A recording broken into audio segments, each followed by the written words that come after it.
مدینہ یاد آتا ہے، مدینہ یاد آتا ہے، مدینہ یاد آتا ہے، مدینے میں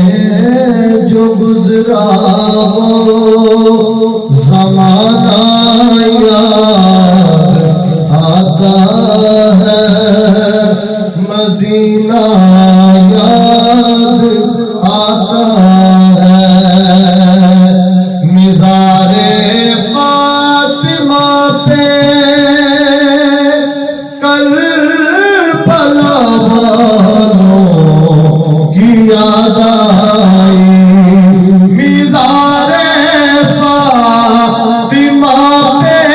کربلا والوں کی یاد آئی، مدینے والے آقا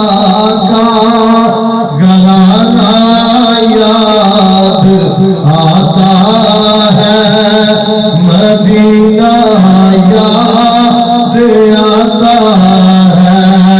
مدینے والے آقا کا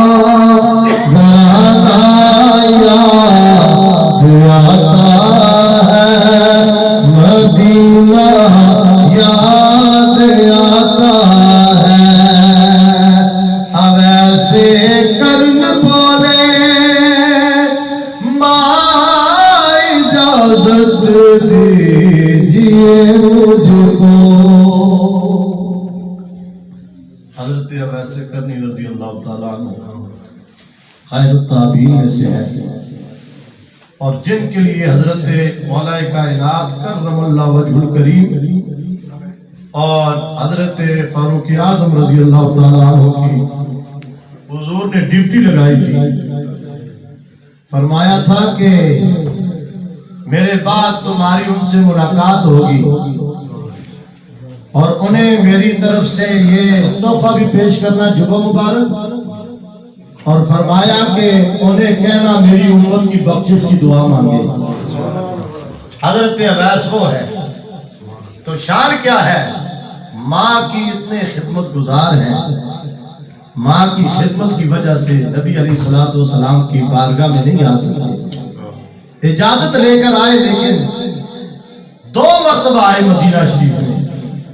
جیسے حکم ملا تھا ماں کا اسی پر عمل کرتے ہوئے دیدار نہیں ہوا، واپس چلے گئے، لیکن قربان جاؤں دیدار نہ ہونے کے باوجود، نبی علیہ السلام کی زیارت نہ ہونے کے باوجود آقا علیہ السلام کرن کی طرف منہ کر کے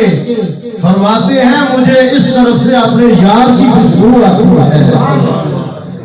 کرے پیار کرے اسے بتلانے کی ضرورت نہیں ہوتی، حضور خود جان جاتے ہیں۔ اب ایسے کرن بولے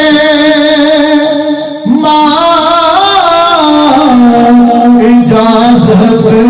دیجیے مجھے کو،